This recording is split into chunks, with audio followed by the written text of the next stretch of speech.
Welcome to the PR Maven podcast, a podcast all about growing your network and building your brand through traditional and digital networking techniques. I'm Nancy Marshall, the PR Maven and CEO of Marshall Communications. I've been strengthening brands through PR for over 35 years, and now I'm celebrating the success of executives, influencers, business owners, and entrepreneurs from all around the world, all of whom have cultivated their brands and broadened their networks through traditional and digital networking methods.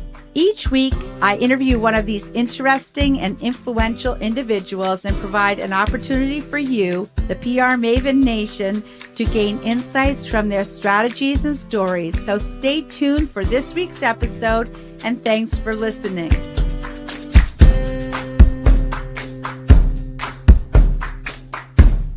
Hello, PR Maven Nation. It's so nice to be back. This is the PR Maven podcast, episode 146, presented by Marshall Communications, creator of the Marshall Plan 65-Step Strategic Process.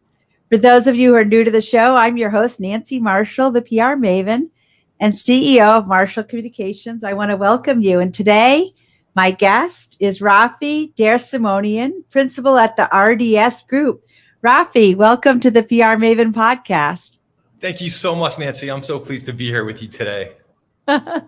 So with over 20 years of experience in results-oriented public relations, marketing, and communications, Raffi DerSimonian has cultivated a comprehensive understanding of the intersection between institutional marketing, communications, advancement, and the arts.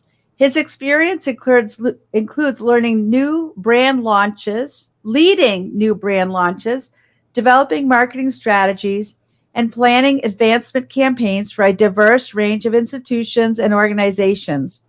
Via the RDS Group, Raffi works in highly collaborative settings, which allow him to effectively navigate a range of complex and large-scale initiatives. Raffi, you and I reconnected recently. We were just saying that perhaps we haven't spoken with each other for like 11 years, which is crazy. Yeah. But you wrote me a really heartfelt note in the mail, which was so touching. And I was pleased and impressed because, well, you're a younger generation than I am. And a lot of times that younger generation doesn't learn how to write letters. And obviously someone taught you. So tell me the importance of a handwritten note. Yeah. Well, thanks so much, Nancy. Yep. Last summer, I think it was, I read your book. And one of the things that struck me, that resonated with me was, something I learned that we both have in common is an appreciation for handwritten mail. And similarly to you, Nancy, I developed a knack for it through handwritten correspondence with my friends from summer camp growing up. I spent 2 weeks out of each year at an Armenian camp in Connecticut for folks of Armenian American descent. And it was my favorite 2 weeks out of the year, formed some amazing friendships. And throughout the other 50 weeks of the year, would have pen pals that would write. And there's nothing better than going to your mailbox and getting something that isn't a bill or isn't some sort of digitized piece of mail. And then also, my mom is also very much a believer in handwritten correspondence. And it's something that she's passed on to me. And in my field, in advancement, where I cut my teeth in higher education, handwritten correspondence is so important as a relationship building tool. And it's something that served me well. And I can see why you are also a fan of it. We live in this culture that's increasingly AI driven, artificial intelligence driven. And we're seeking that personalization through digital means. And there's such a low-hanging opportunity to rely more on handwritten correspondence as a relationship-building tool. Well, you and I have so much in common. First of all, mothers who were letter writers, because my mom was an active letter writer. It's kind of sad because she's 88 now and she can't control her hand well enough. She doesn't have strength in her hand, so she can't write letters anymore, which is very sad. But also, I too went to summer camp. I went to a 4-week summer camp in New Hampshire for 4 years as a camper, and then I worked there for 4 years. And it was really very impactful on my life, both in forming a lot of lifelong friendships, but also just learning leadership skills. Sometimes I feel like I learned more about leadership from my summer camp experience than all the schools that I went to. And I think just being active in the outdoors and having, we adventures. I don't know about your camp, but we did a lot of overnight trips and sailing and canoeing and hiking. And, there was situations. One time we were on a canoe trip on Lake Winnipesaukee, and both the camp counselors were sick. And I had to lead my whole group of, I think we were probably 14 or 15. I was sort of the best person in the canoe and on the water. So I had to lead the group back to shore, and it was a little bit scary, but it was instructive. Nothing better than summer camp. And we live in such a great area for that as well, between Maine and New Hampshire. Lake Winnipesaukee is beautiful. I spent 3 summers on Squam Lake in Holderness, New Hampshire, right around the corner, working at a resort as a recreational facilitator, teaching tennis lessons, and probably to this day, the best 3 summers of my life, Nancy, if I were to be honest. Well, my mom taught sailing at Camp Asquam. So actually your resort on Squam Lake could have become could have previously been Camp Asquam. So, because and that would have been probably in the 1950s. She went to Camp Asquam, and I know she took the train up from Boston every summer. So that's awesome. So Raffi, how has COVID-19 changed higher education forever? That's a great question. Well, I would say that it has forced the entire industry, and yes, higher education is an industry at the end of the day, by every definition. It's forced the industry to adjust very quickly to this new normal. It's also forced institutions to rethink their curriculum and how it's being delivered, and also to better articulate the value of an education.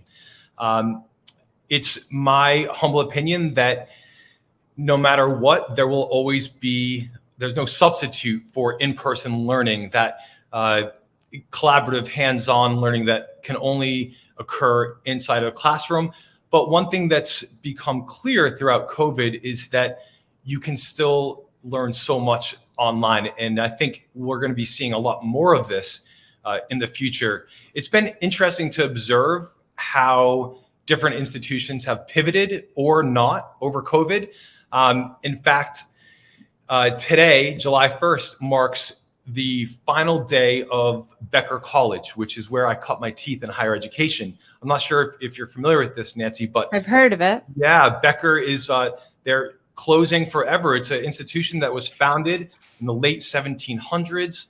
Wow. And very traditional, but they did not pivot with the times. And it's a great example of how institutions are being forced to rethink their operating model. Some institutions have been really graceful at this transition. I think about your alma mater, Colby, for example, and how Colby pivoted their advancement efforts to securing opportunities for their graduates. And that, to me, just struck me as being such an intelligent use of personnel, human resources, and institutional bandwidth. One of my clients is Maine Media Workshops in college, and they're a good example of an institution that has really capitalized on the opportunity and experienced a great deal of success by embracing online learning. And now they're welcoming students from all over the world, and their online enrollments have grown significantly. So I think that it's really about embracing both modes of education, digital and traditional. But it's no question about it that things aren't going back. And I think for any institution, it's really critical to be thinking about how their curriculum is being delivered. And it's forced some evolution, I think, similar to a lot of industries.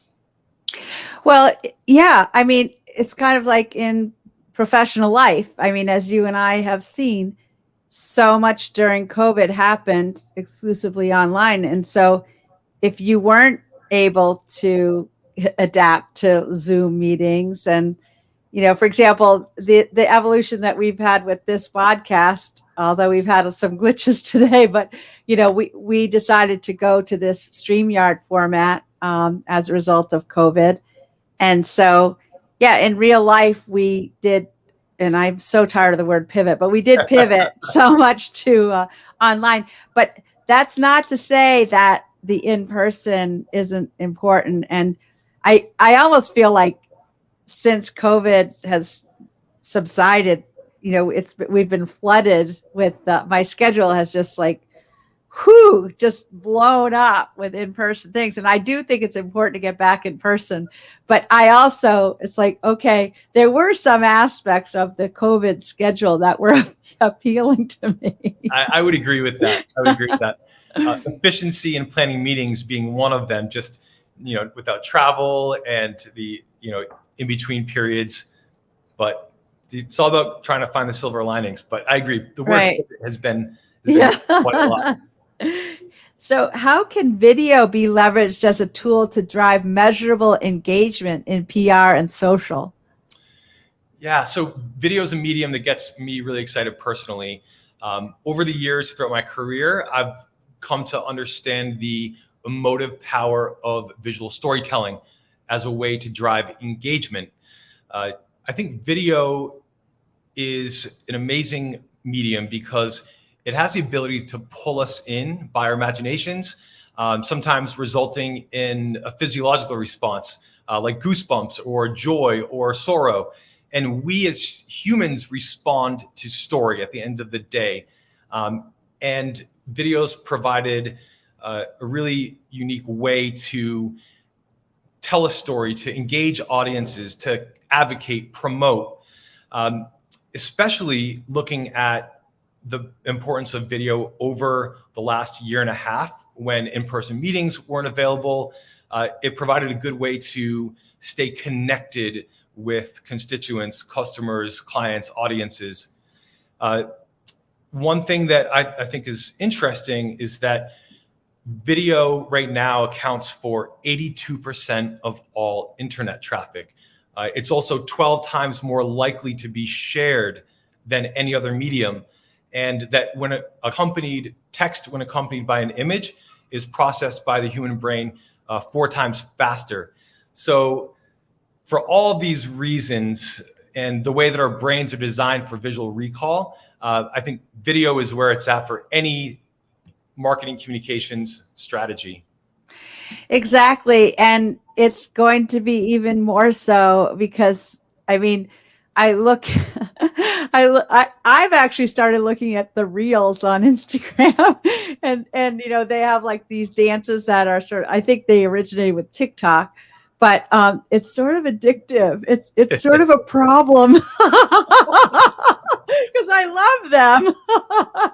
And actually I'm seeing how broadcast television is now using these videos, like the Today Show just this morning showed a woman announcing she was going to veterinary school, but she did it like a TikTok dance with her family. So it's interesting how it's seeping into broadcast journalism also. And, back in the day when I did the PR for Sugarloaf, which was admittedly in the 1980s, I'm a little embarrassed. It was a long time ago, but I remember contacting News Center Maine, which is our NBC affiliate, and saying, we've got a ski race here. We've got some of the top skiers from around the world going down the narrow gauge today. And I was like, we can shoot video and I'll drive it down. That's what I used to do. We used to have a 3/4 inch video deck. We would shoot the video and I would literally get in my car at like 2 p.m., 3 p.m., make tracks as fast as I could the CBS, NBC, and ABC stations with my 3 dupes of the 3/4-inch tape.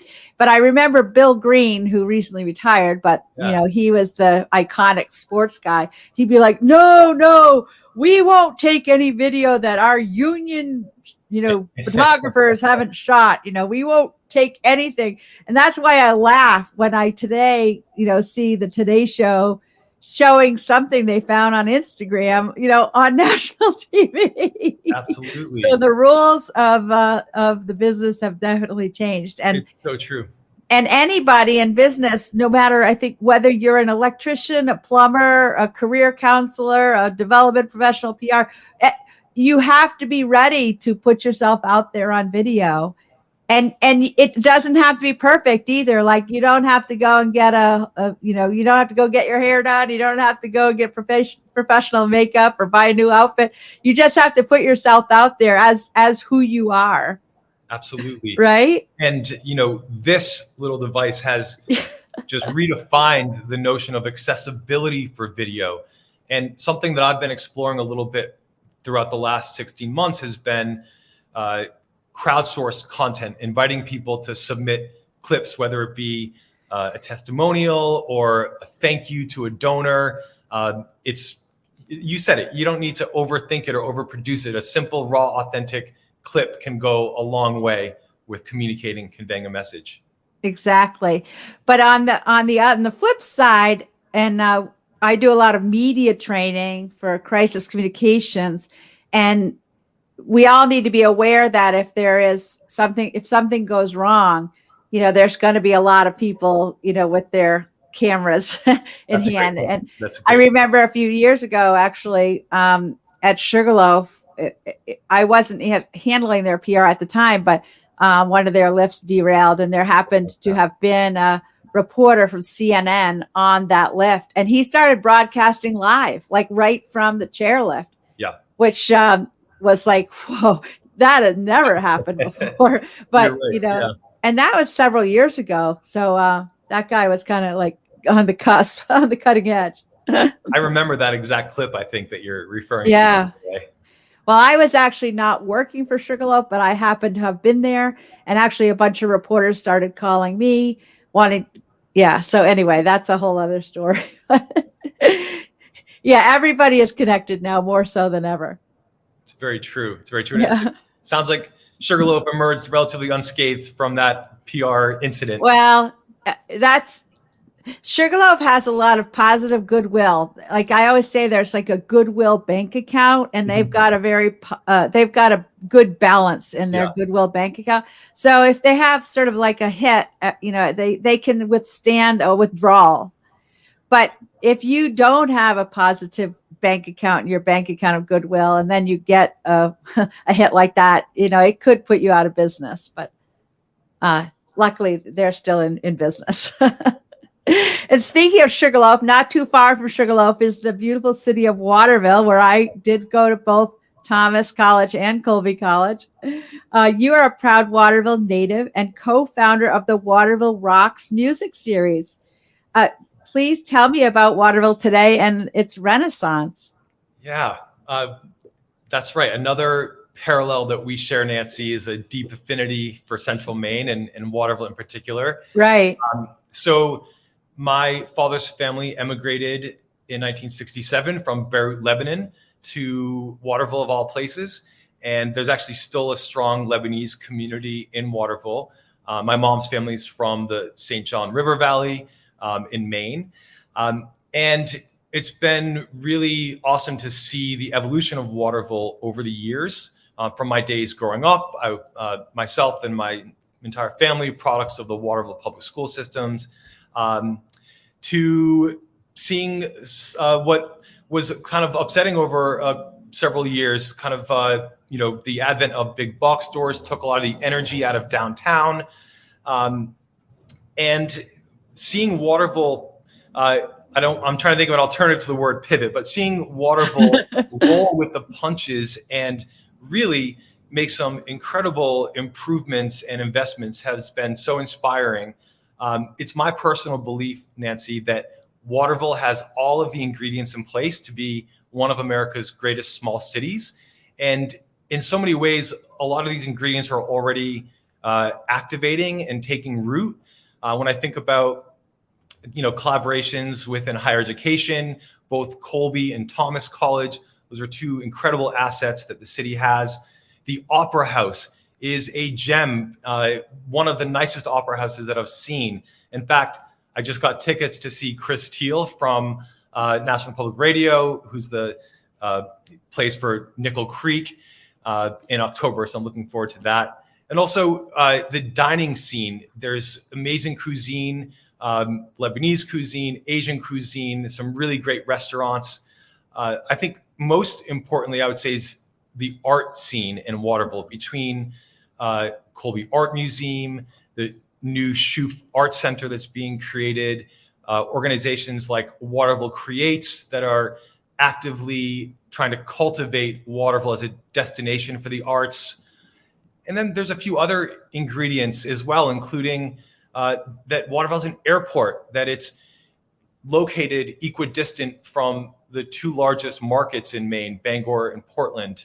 But I would say, above all, Waterville has soul. It's got community. It's got people who genuinely care about the future of the city, including yourself. I had a chance to check out Front in Maine several weeks ago, and I was just blown away at first of all, the architectural build quality is amazing. And I didn't get a chance to go inside, but I did peek the menu. And I heard that you hosted Jesse Souza, I believe, the chef there. Just amazing to see that type of development in the city. And I'm really excited about what that means for the future of Waterville. Well, we'll have to meet there someday for a little happy hour cocktail and some of their appetizers. So, yeah, Front and Main is a client. Full disclosure, it's in the new Lockwood Hotel, which is was built by Colby College. The hotel is not open yet because of their students who are living there in the dorm room or the hotel rooms and using it as a dorm. So they're about the nicest dorm rooms you could imagine anywhere.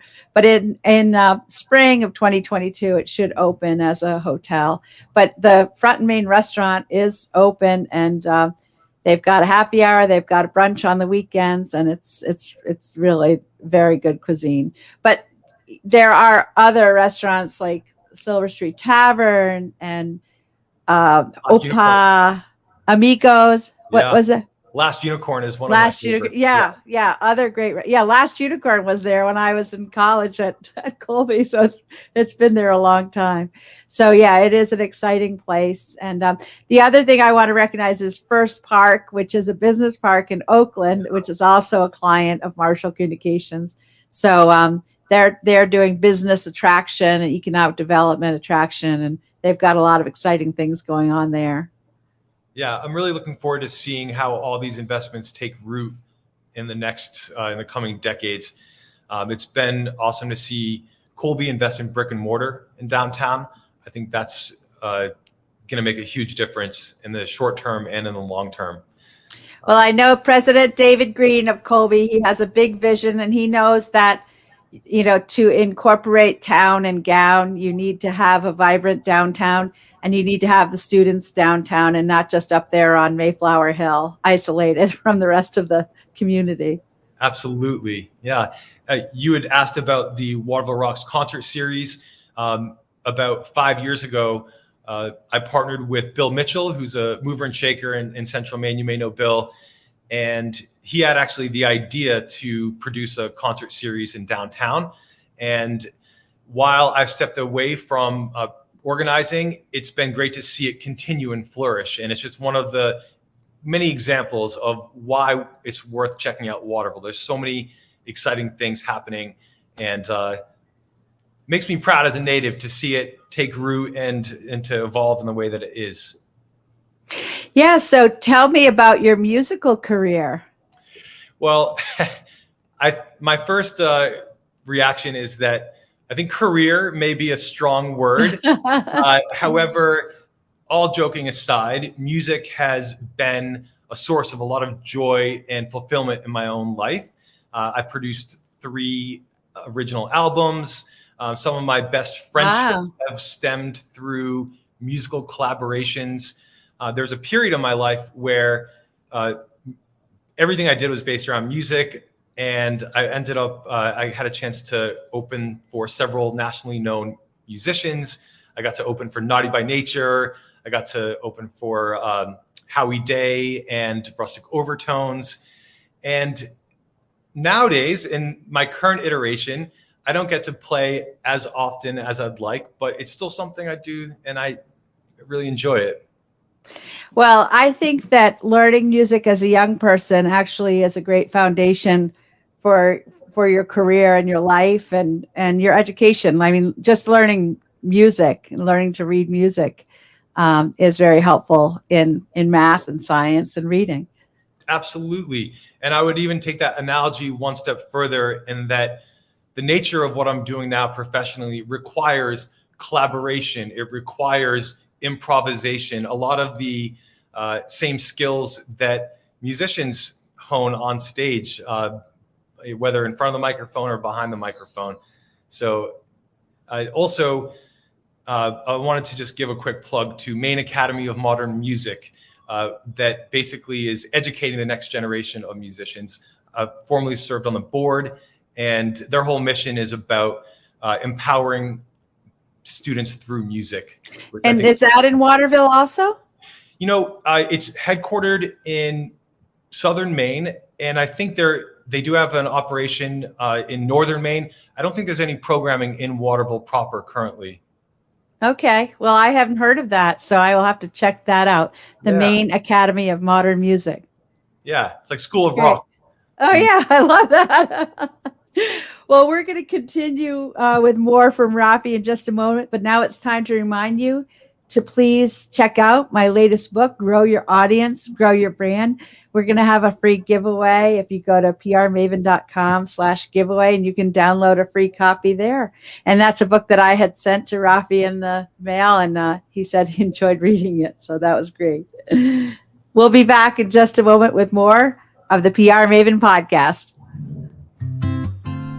Do you want to grow your client or customer base? Perhaps increase brand awareness? Maybe tell your unique story more effectively? Of course you do. But you may be worried that you don't have enough expertise to make that happen.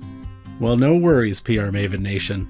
Let the PR Maven herself, Nancy Marshall, show you how easy it is to get your message across effectively using a powerful yet simple tool, a message map. Nancy's training is often called informative and constructive, well-designed and impactful, with a perfect blend of theory and real-life experience. You will leverage Nancy's expertise to create your own message map when you register for this comprehensive online video training course, which is broken down into 4 easy-to-understand modules. Normally, this course is priced at $147, but for listeners of the PR Maven podcast, that's you, PR Maven Nation, it's only $29 when you enter the code word podcast during enrollment. It even includes a workbook and bonus content to guide you through the process. So go to prmaven.com and click on the Message Map Mastery course to enroll today. Remember, enter the word podcast during enrollment for a special discounted price of $29.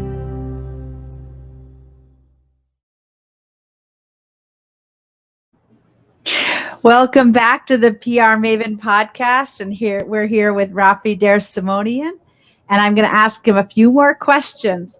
Raffi, you have a background in marketing and the arts, or marketing the arts, but also marketing and the arts.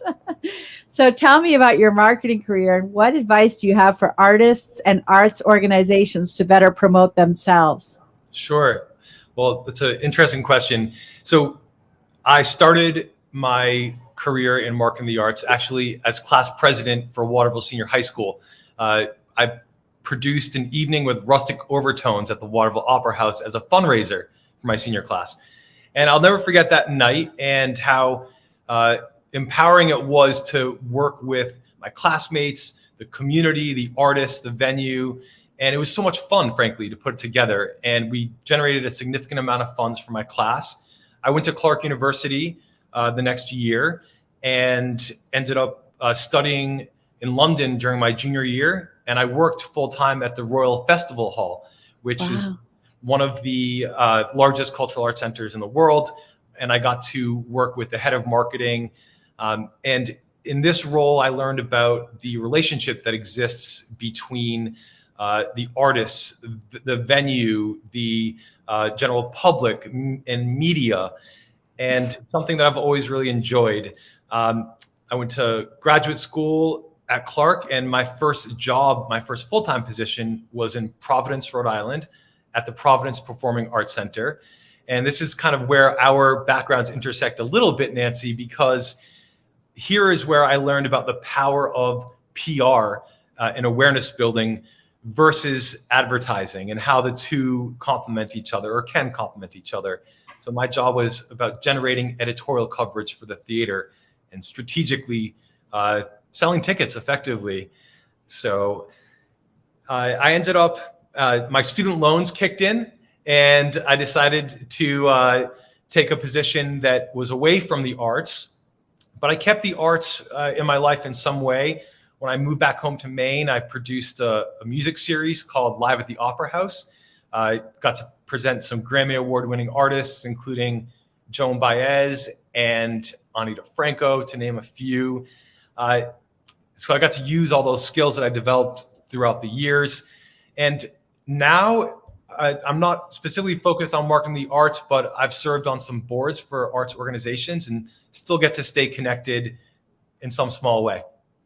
Yeah, that's awesome. Sounds like you had a really great experience. And there's another parallel. I did my junior year abroad in France. Very cool.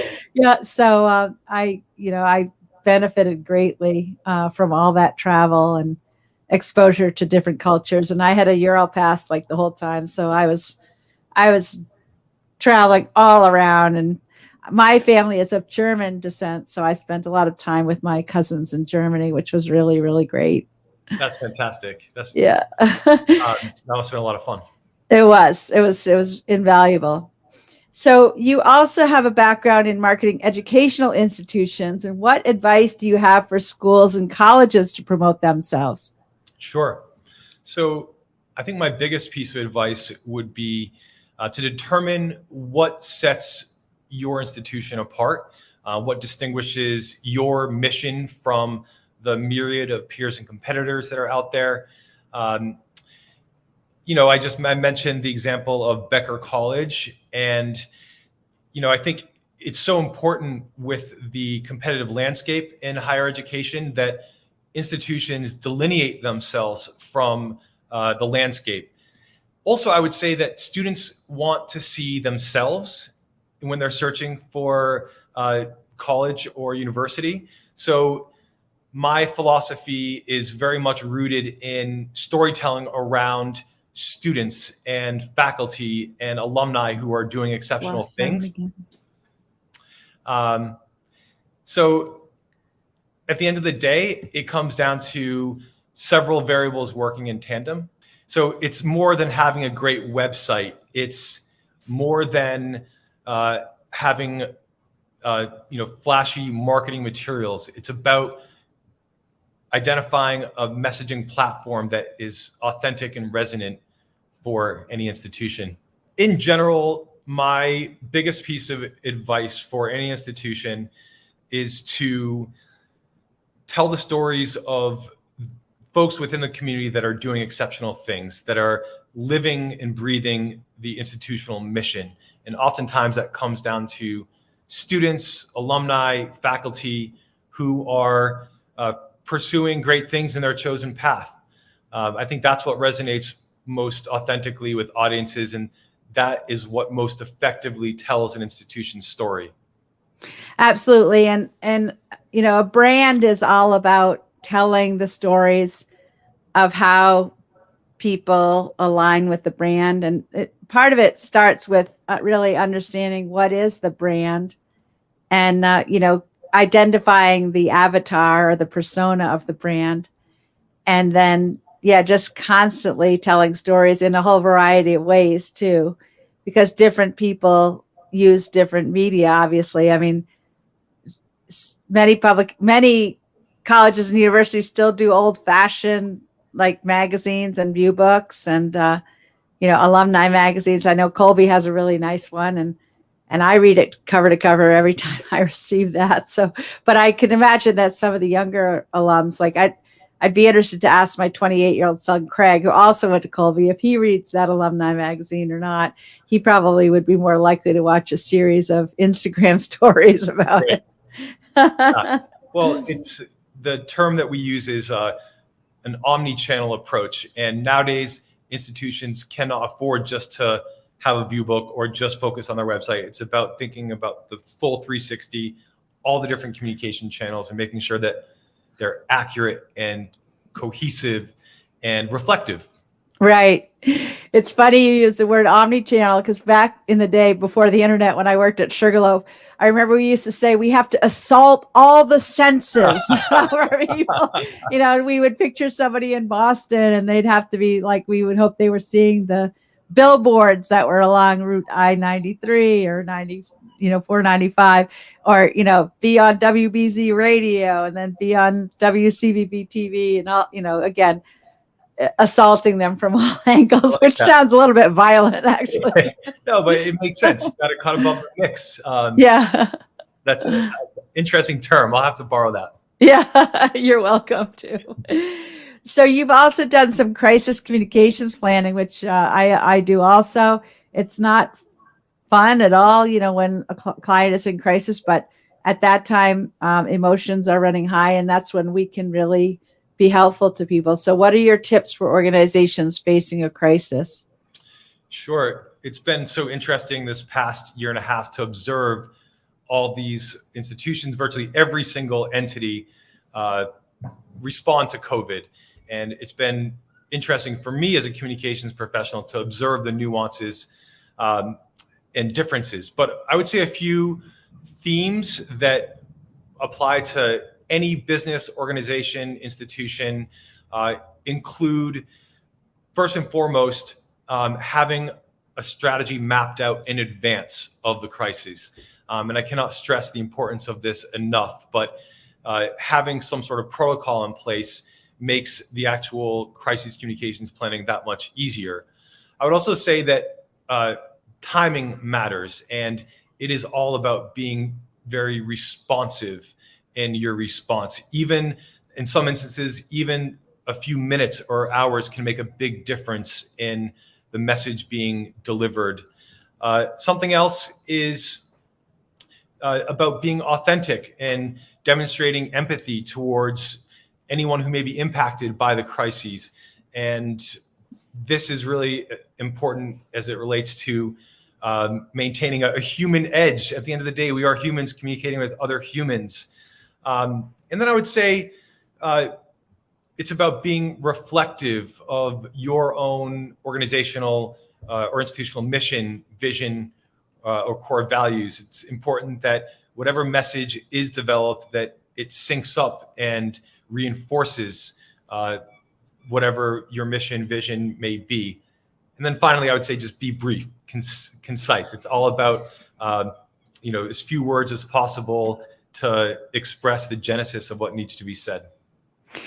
Yeah, one of the things that we do when we're doing a crisis communications plan is create a message map that has a series of concise messages. It has a key message at the center and then a series of supporting messages. And all of them boil down to like 60-second sound bites that can be delivered quickly. And we try to get our clients to learn those sound bites in advance. And then, depending on what happens, they can customize it, but they will have rehearsed it and done media training in front of a camera so that they can deliver the messages with some fluency. Have you noticed an uptick in crisis communications work since COVID has taken root? Yeah, well, yes and no. I mean, we did a sizable amount of crisis prior. It's just, I guess maybe the crises have changed. Sure. Yeah, unfortunately. So, Raffi, is there a book, an app, a podcast, or a website that you have found particularly useful, and why? Yeah. So a dear friend of mine recommended a book to me several years ago called Ikigai, The Japanese Secret to a Long and Happy Life. And this is a book that I recommend to anyone because there's so many great nuggets of wisdom in there. The genesis of the book is about finding your own ikigai, which is, if you think about it as a Venn diagram, it's the intersection of what you love to do, what you're good at, what the world needs, and what you can get paid for. So it's a really interesting read. And I tell you what, the Japanese have so much figured out and dialed in. You know, I think about Marie Kondo and the art of tidying up. I need that.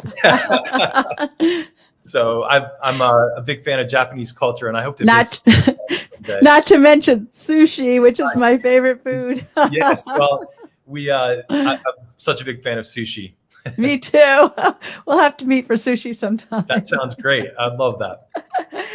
So how can people get in touch with you if they want to follow up?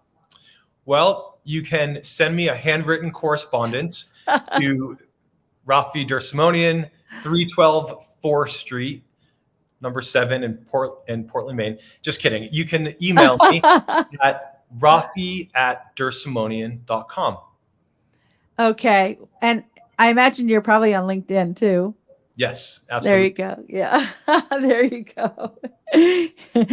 Well, this has been a fascinating conversation. I want to apologize for the technology. That's never happened before, but these things happen, and part of it is just going with it. And you did a great job of just going with it. So thank you for joining me today. And I really look forward to seeing you again in person. That sounds great, Nancy. Truly my pleasure. And to you and all your listeners, I hope you have a safe and happy 4th of July weekend. Thanks. And have a great day, PR Maven Nation. Thanks for listening to this episode of the PR Maven podcast. I invite you to share a review of the podcast on iTunes or your favorite podcast player. Be sure to subscribe to our podcast so you never miss an episode. You can also join the PR Maven Nation on Facebook. It's free to join, and it's a great community of like-minded individuals who are all looking to learn and grow from one another. If you use an Alexa device, use your Alexa app to search the skills and games section to find and enable the PR Maven podcast flash briefing. This will give you access to exclusive content and more PR and marketing advice. Thanks again for listening, and have a great rest of your week, PR Maven Nation.